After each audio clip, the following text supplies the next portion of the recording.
I'm Eliza Wood, this is my channel, and let's talk about Knightcore. Now, I gotta be honest with you, the reason for making this particular outfit is actually for a cosplay. Who's surprised? But the reason for picking this particular cosplay is because I felt that it could be worn on a day-to-day basis. So the cosplay that I'm choosing to do this month, it is September, and September is Hobbit month since Bilbo and Frodo's birthday is September 22nd. And I think I've decided to do a Lord of the Rings outfit every September because I have so many Lord of the Rings outfits that I really want to do. Of course, I don't promise this because I'm very bad at keeping up with things like that, but I want to try to do every September some sort of Lord of the Rings thing. This September, Rings of Power, the second season, has just come out. So I also have that selection to choose from, and there just so happens to be in the trailer Galadriel's armor riding coat thing. Not really sure what it is. I think it's probably supposed to be like a gambeson or something, but I don't know. Anyway, so that coat, I felt like I could do that and I could make that an everyday coat for the winter, of course. And that's my plan. But before I can get to the coat, I need an outfit to go underneath it. Thus, the Knightcore staples, because Galadriel's outfit is pretty much a Knightcore outfit. And I figure I need something that I can wear underneath it and wear regularly otherwise. Now I'm at the stage where I'm kind of, sort of experimenting with my style. I don't have any set style, and I often find myself jumping back and forth between Knightcore, well actually I haven't tried Knightcore yet, between things like cottagecore and steampunk, and just kind of being all over the place. So I'm still trying to settle on my style. Knightcore is one of those styles that I really like. I think it's really pretty. However, it's really hard to do because Knightcore, you almost have to wear the armor in order for it to scream Knightcore. But the armor has to go on top of something. So the staples. So in this video, we're going to talk about technically two staples and an extra. I have a pair of riding pants, a shirt, a loose-fitting cotton shirt, and the extra is a chainmail shirt. And since I'm making it to go with Galadriel, it's all going to be in gray. But of course, you can use whatever colors you want. For once in my life, I actually filmed the fabric choices immediately after coming out of Joann's. So let's get to that real fast.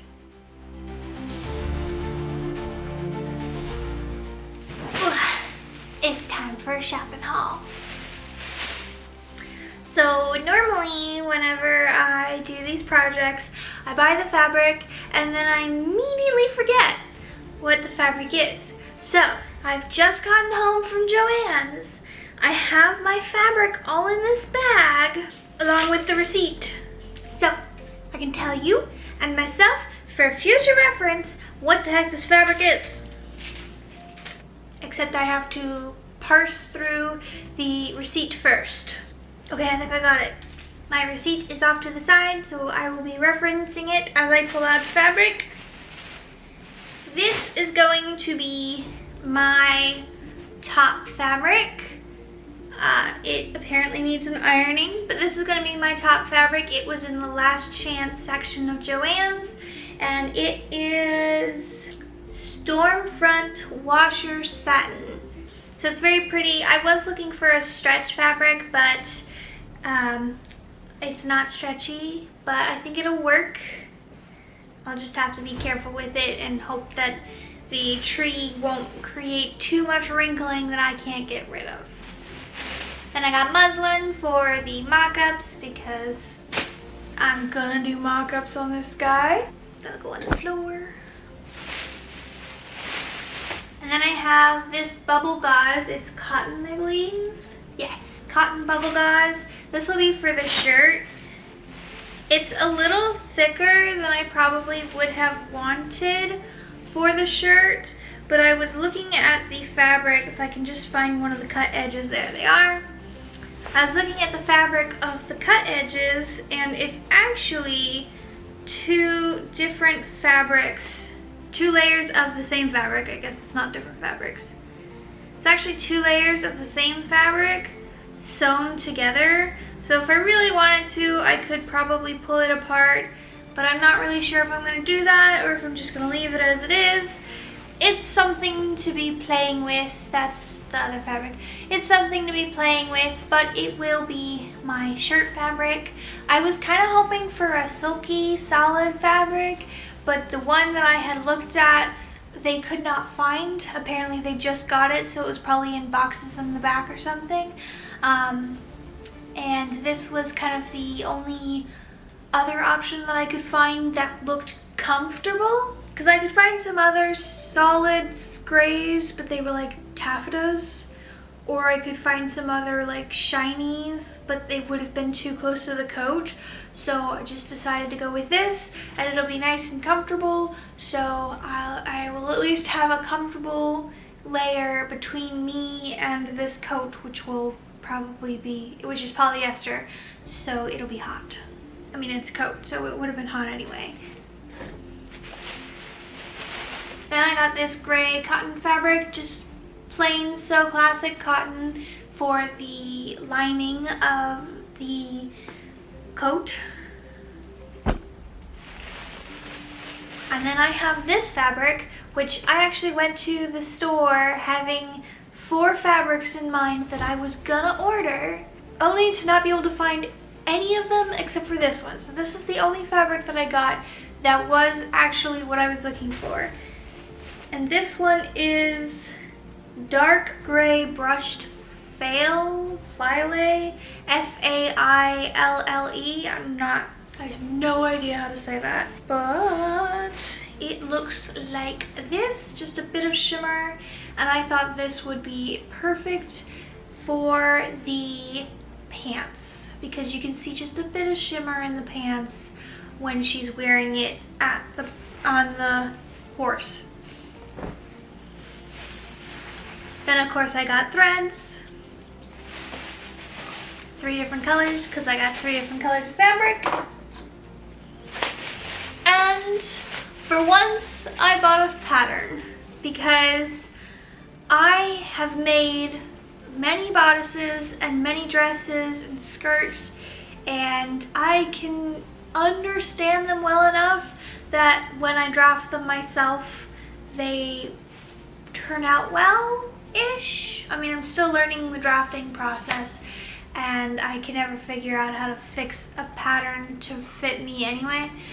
But I don't have that same problem on the bottom, and I have never actually successfully made a pair of pants. So I think that starting with a pattern for my first ever pair of pants, hopefully successful, is the way to go, especially with such nice fabric. The fail was also in the last chance fabric, so if that goes, I don't have any more of it. So I think tomorrow I'm going to start with the pants, just to try to get that out of the way, because I think that's probably going to need the most mock-ups, because it's a little bit more fitted than the shirt is going to be. But anyway, I picked this specific pants pattern because I don't actually know why I picked this one. It was the first pair of pants that looked like they might work for the reason that I got them. We'll see. Oh, also I got 3 yards of all the fabrics except for the coat fabric. I got 3 2/3 yards because I got the last of that fabric for the coat fabric. Because after watching that Stitch in Time show, they said that they expected about a 10% shrinkage, and I expect probably to have about the same shrinkage, maybe a little less, only because the parts that are gonna be stuffed with cotton aren't encompassing the whole of the gambeson, DuPont, whatever we want to call it. It's only encompassing the tree portion. It's not encompassing up here. So I might have a little bit less shrinkage, but I think most of the shrinkage is going to be on the width rather than the height anyway, so I might still have the same amount of shrinkage. We shall see. Oh, I should probably mention, I was trying to make room on my computer, and unfortunately I accidentally completely deleted half of the videos that go with this YouTube video, so you're gonna be seeing a little bit more of my face this time around, which is why I got all purdied up. But without further ado, let's go on to the trousers.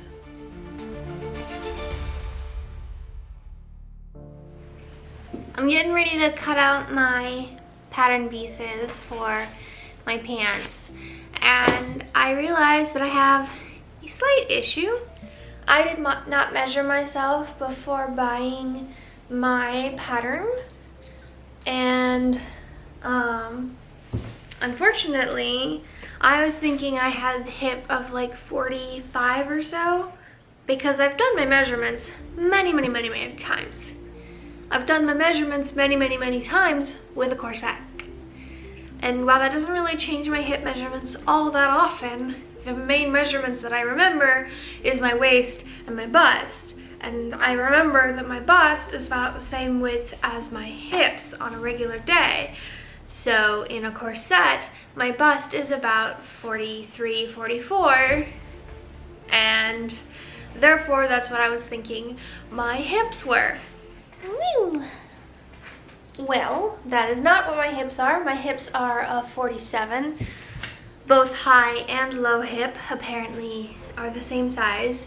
And if you didn't know, because I didn't know, I found this out at Dragon Con, when you measure your hips, especially if you're getting customized clothes from like Etsy or something, you need to give them your high hip and your low hip.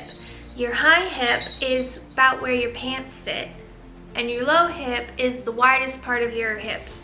So that could be either over your butt or over where your hips jut out because of your stomach. Well, for me, they're both about 47 inches. This pattern, the one that I got, ranges from size 38 to 44.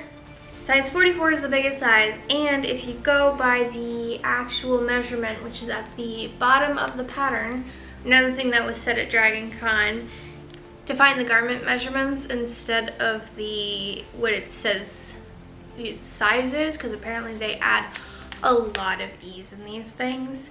But anyway, so 47 inches is the biggest size that they have. That is the actual garment measurement. That means there will be no room for ease around my hips, which that's one of the places that you really need ease, because that's where you're going to be bending a lot and you need to be able to sit down. So I think what I'm going to do is I'm going to go ahead and cut out the biggest pattern, assuming that I'm probably going to have to add some width to it, and just go from there. So the first thing to do is find and cut out all of the pieces. The legs were pretty easy to find, but I had to go through the papers twice before I found the button placket. As I mentioned before, I'll be sewing the pattern exactly from these pieces at first to see if it fits. But I know I'm going to have to alter at least the waist and hips. So I have my mock-up. Unsurprisingly, it is tight around the hips. You can see it pulling right here, which is where I have a pin that is holding it closed. I did wind up letting out about 1/8 of an inch on all the seams, and I'll probably also wind up adding a little bit extra in this front seam. But otherwise, I think it fits pretty well. It is a man's pants, so it sits a little low on my butt because it doesn't leave quite as much room in the butt area as a woman's pants would. And then the other thing that's an issue is just how wide that pant leg is. It's also too long, but that's because I haven't done the hemming. So I think what I'm going to do is pin up the inside seam, because the outside seam seems fine. It's hitting my leg pretty well. But I'm probably going to pin up the inside seam to make it tighter so it's more like riding pants. And then I will risk it and cut out the fashion layer. But I am going to make sure that I have extra seam allowance around the hips just in case, because I'm pretty sure this is good, and once I have it put together fully it'll be fine, especially with an 1/8 of an inch extra here, because I added an 1/8 of an inch and all the other seams just not here. Oh, and then it's going to be a little bit taller because I haven't put the waistband on. So there's the waistband. This pattern calls for a zipper, but I don't want to put a zipper in because they didn't exist in the time period that this would have been made. So I will probably do a full button placard, just have it be buttoned closed, which even more so means that I don't want any gaping here, because you can see a bit of gaping right there where the pins aren't holding it closed. So I'll just give it a little bit more ease in the top, and I'll tighten the bottom, making sure to keep it loose enough that it can go over my foot. And then we'll move on. I actually wound up grading the pattern up a size based on how the hips were graded in the pattern. I also used the scraps I cut off the trousers where I took in the seam for the pant leg to mark how much to take off the legs so that they would be tight enough. I really should have done another mock-up. Don't make my mistake. I also cut the placket out of interfacing.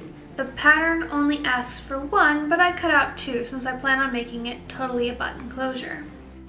Then iron the interfacing onto the placket, being careful that the sticky side is on the fabric. You would not believe how many times I've accidentally done the other way.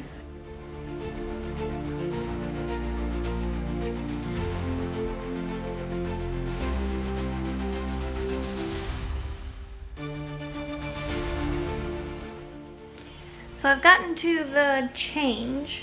This particular pair of pants requires a zipper, but I, first of all, hate zippers, and second of all, there would not be zippers in the time period that the Lord of the Rings takes place, or the Rings of Power takes place.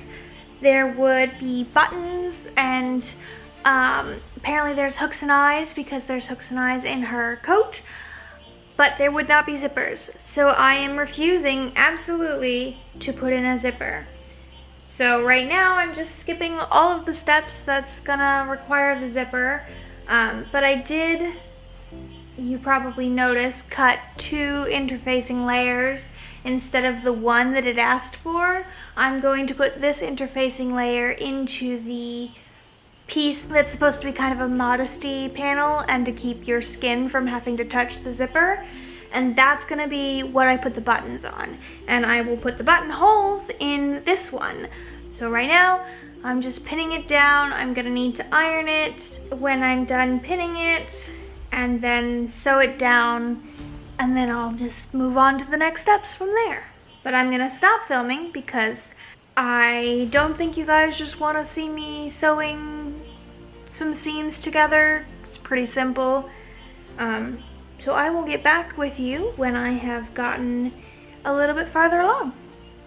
Alright, so the next step is to put on the waistband, but I wanted to try it on first before doing that, just in case it still didn't fit, because you know I'm a crazy person and I made some of the changes on the fashion fabric instead of doing another mock-up. So definitely it was a good idea just to add the extra size, or at least what I assume is the extra size, because that is making it fit a lot better. I still think that possibly it's like not fitting quite right just in the crotch area, but that might just be because I've made men's pants, so it is what it is. I did make the legs a little tighter than they probably should be.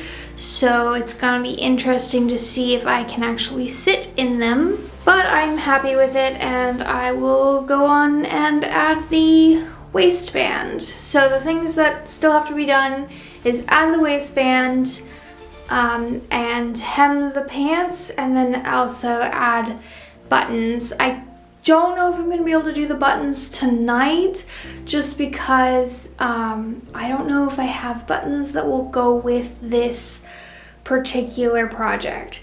So I might have to wait until I can go to the store and get some buttons there, but that's not the end of the world. So it is pulling a little bit, but that's because I've just got 2 pins holding it together. So I do have to say, I have a pretty good range of motion in these pants. Do I think I could ride a horse in them? Probably not. Do I think I can sit in them? Yeah, a little. It's a bit tight, but that's okay. So, happy. For my first real pair of pants, I think they're turning out pretty successfully. Now, I did not realize how frayy these pants were gonna be. I've hardly worn them, and you can totally see how bad they already are. So I added a zigzag stitch to the edges since I don't have a serger to do it for me. Then I cut off the frayed threads. And finally I can add the buttonholes. Let me tell you, it took me forever to figure out how to use this foot, but now that I have, it's so useful.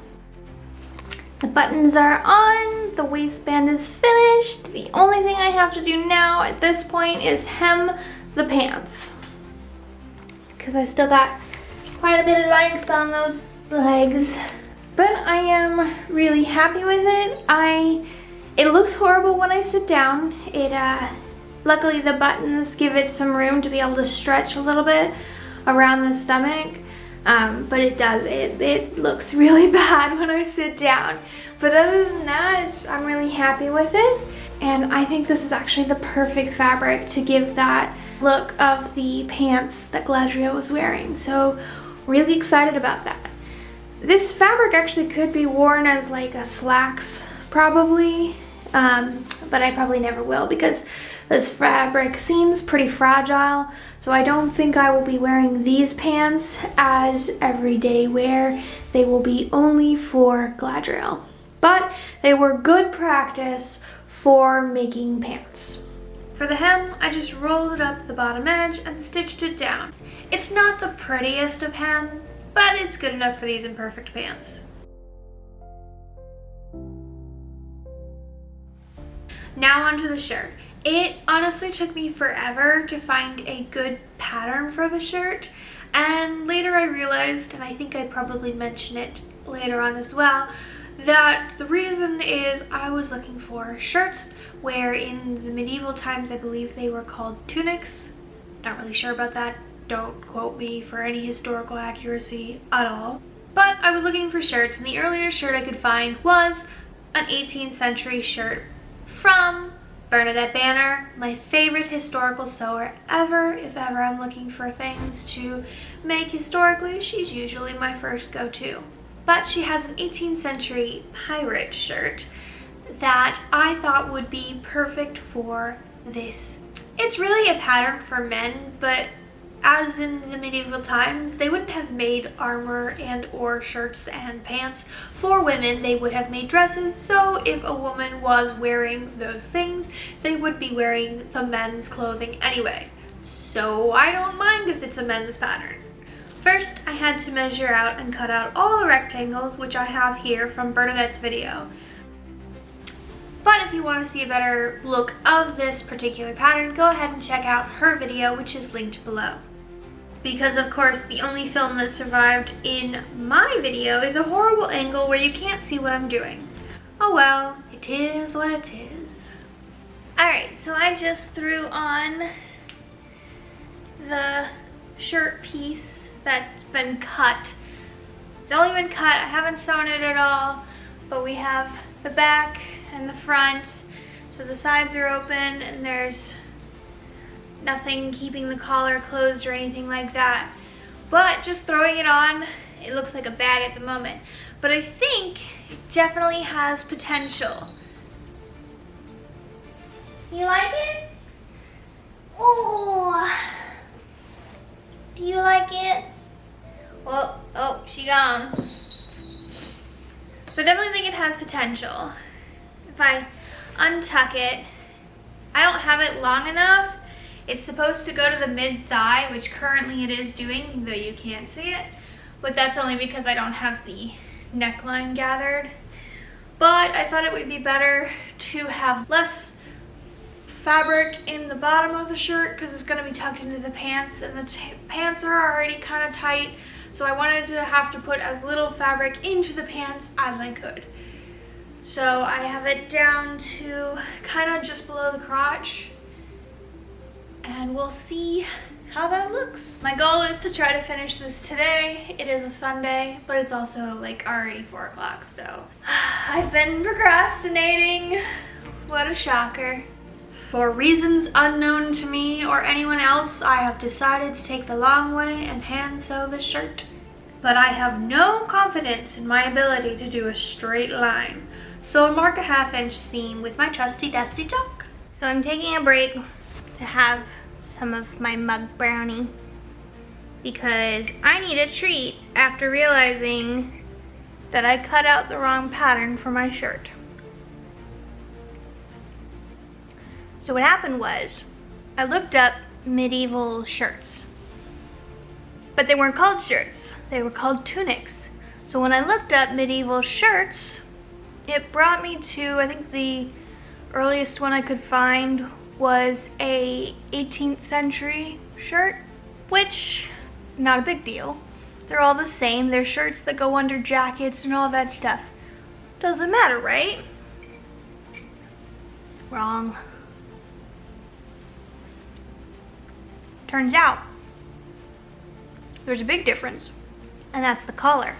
The 18th century shirt that I'm making has a collar that allows you to gather the shirt up to fit on your shoulders, because the shirt is twice the length of your shoulders in order to fit around your torso.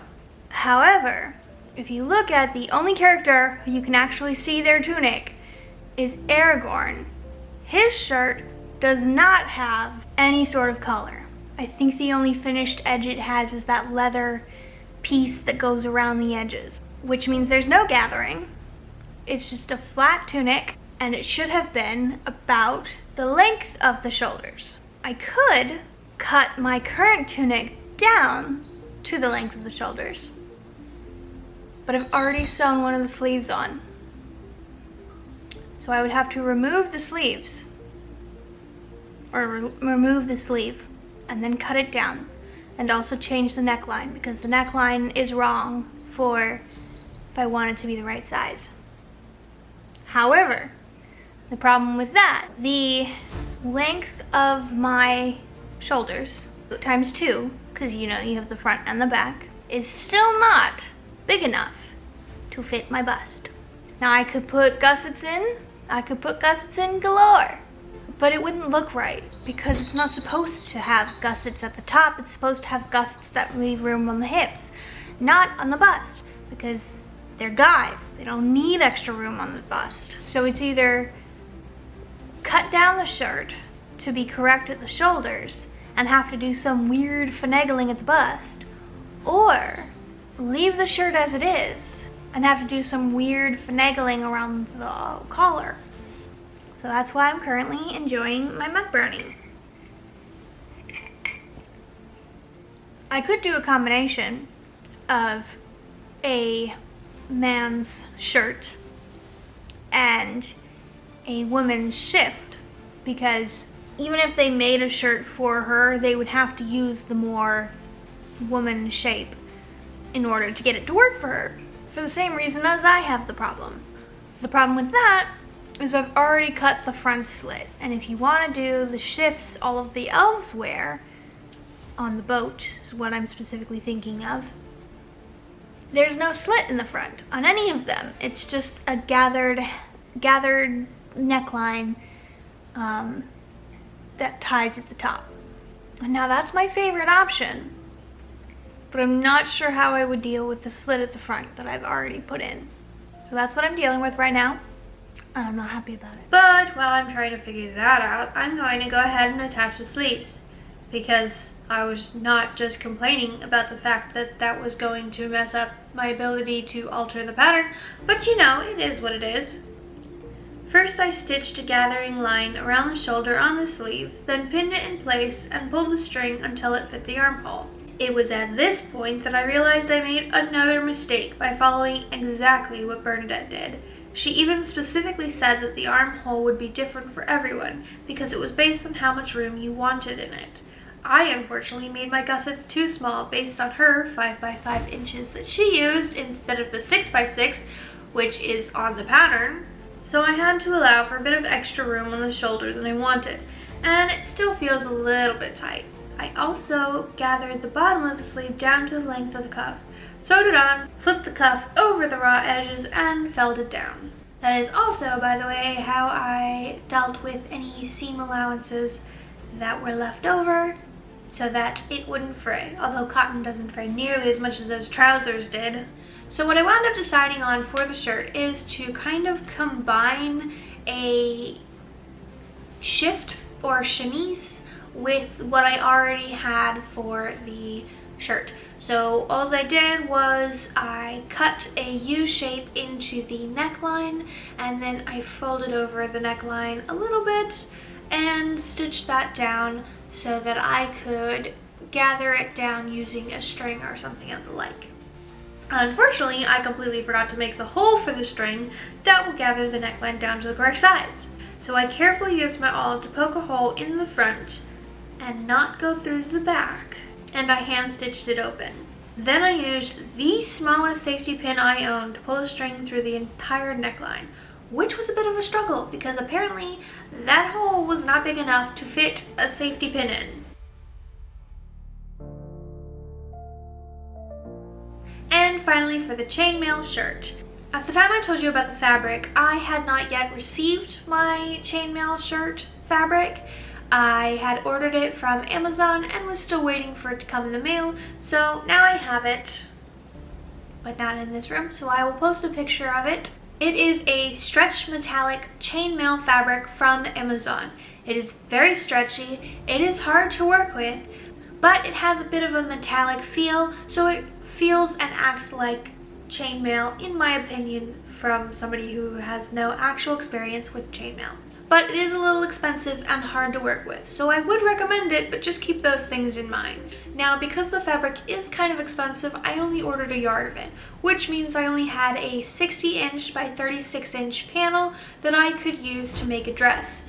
Those don't really have a lot of options. I also wanted to try to avoid as much seams as possible because an actual chainmail shirt would not actually have any seams in it because the chainmail is just kind of knitted all the way around. So there's no seams in it. Of course, I can't do that. I have to have a seam in my fabric. So I decided to use the only pattern I could find that would have a small enough use of fabric and also the least amount of seams, which would be a chemise. Now, the particular chemise that I picked was the Manual of Needlework by Agnes Walker, mainly because everyone says that's a really easy one, it's really easy to follow, and I've actually used it before, not with success, but at least I've used it before, so I don't have to completely learn a new system. So the first thing to do is draw out my pattern. I cut out a rectangle with a height of 30 inches and a width of 18 inches. Then I drew out half the chemise front pattern based on the one in the manual. Luckily, the width of my fabric was the exact same size as the one in the book, so I could copy that number for number, but unfortunately the length was completely different. So I had to do some proportioning math to figure out where those seams go. I really should have measured out where my waist on my body is because I didn't realize until it was too late that I made the skinniest part of my body too high. I really need to remember to keep my bust in mind whenever I'm doing these patterns because they never think about the big busted ladies. Onto the fabric. I folded it once lengthwise and once widthwise. Then I lined it up so that my center front and shoulders were on the fold. From there, I cut out my fabric to the best of my ability, trying my hardest not to stretch it while I do. It was at this point that I realized my pattern mistake, so I just decided not to go in at all on the pattern.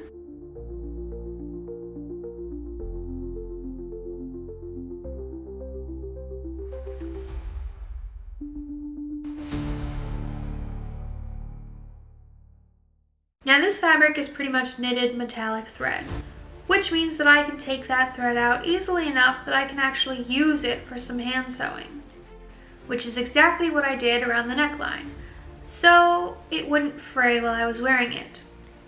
But it didn't look nearly as nice as I was expecting. So back to the sewing machine for the side seams. Unfortunately, I don't have a stretch foot, so I really just pulled the fabric through while the needle went up and down with the foot hanging above it. Then, finally, I cut the bottom to match Galadriel's chainmail skirt. But this is entirely up to you whether you want it to look beat up like this. I think I really would have preferred it before cutting it up.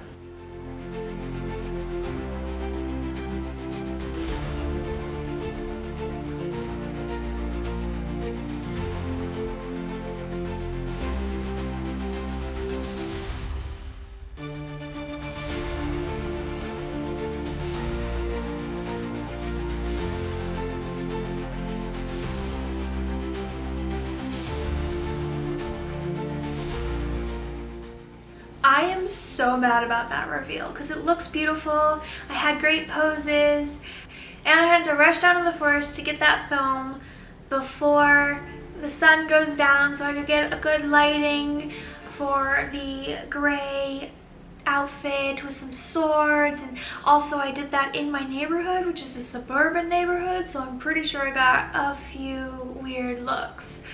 I think I'm the town weirdo, but you know, it's gotta be at least one of those. But anyway, I did all of that work only to find that my only to find that my camera could not reconcile the lighting, and if I were to try to take a frame by frame shot for photos to like edit and put on Instagram, they are so grainy and it just doesn't look good, and I cannot find a single good picture in the lot of those videos that's not grainy, and I'm just so mad about it. Anyways, talk about the outfit. So first and foremost, you will have noticed that I was not in any of those pictures or video or whatever wearing that chainmail shirt. That is because I hate it. It looks ugly. I don't like it. I will never wear it unless it is worn underneath something else, like a corset or a Galadriel's jacket. Anyway, so that is not to see the light of day until I need it for the cosplay. I don't like it, and also I don't think it's needed for the Knightcore staples. So I'm just going to talk about the shirt and the pants. So for the pants, I was happy with the pattern. There were a few issues, the main of which was fitting issues, which my own fault. I should have done another mock-up. I only did one mock-up and then I did alterations and then put them on the fashion layer instead of doing another mock-up, even though those were pretty drastic alterations. But I think another fitting thing is probably the fact that these pants were actually made for men, which I didn't realize when I got the pattern, and so they don't quite go around the butt like they're supposed to. They don't have enough room in the behind. And they're a bit tight around the legs, which again, my own fault. I tightened them without making a mock-up, so that is what it is. But the pants, along with the shirt, I can actually wear on a day-to-day basis. It is a little hard to sit in these pants, but I am currently sitting in them, so it can be done. Just probably won't wear them on days that I will be planning on sitting for the entirety of the day. In fact, it's currently the morning of today, and since I have a whole day of cosplay work planned, I'm going to change out of this pants before getting to work. As for the shirt, I'm really happy with it. You can kind of just barely see it here. There is some issues with the neckline because two reasons. One, this is not how this neckline is supposed to be, so it's wanting to fall off my shoulders, and I could tighten the neckline as you would with a chemise or a shift and just make it so it sits where it's supposed to. However, the arms are just too tight for that. If I put them up where they really should be, which is kind of just off the shoulder like here, it doesn't feel comfortable. It feels tight around the arm. So I just kind of let it hang off my shoulders and just have it just barely tight enough that it'll stay on my shoulders, but loose enough that it's okay for it to hang off. And I don't hate that. The only issue is of course every now and again you can see the straps of what I'm wearing underneath the shirt. But I'm definitely feeling the Knightcore aesthetic from the whole getup. All I need is some armor, which something like this would be good for the arms. I had originally planned on adding this to this outfit, but unfortunately I could only find one of my gauntlets. And this is also the only armor that I own currently. So if I want to continue with the Knightcore, which I might, I'll have to extend my armor setup in order to be able to wear this and actually exude the vibe. Like I think I'm whispering it right now. I'm whispering a Knightcore vibe, but I want to be able to exude the Knightcore vibe. But I can definitely wear this on the day-to-day, and I'm really happy about that. The only thing is I probably will only wear it in the winter. I live in the south of the United States, and it's hot. It's September, and it's currently generally in the high mid-80s. And this is polyester pants with a double layer of cotton on the shirt. So I'm hot, I am roasting, I cannot wear this in the summer. I can, however, wear it in the winter, and I will probably do so, which I am so excited about. And of course, a riding coat or a gambeson would just pull the whole thing together. So if you are curious about how I make Galadriel's riding coat, go ahead and subscribe. And I will, once I have finished making the riding coat, also put that in the link along with any other links that I have mentioned in this video. If you have any questions, comments, concerns, or anything of that like, I would happily read them if you put them down below.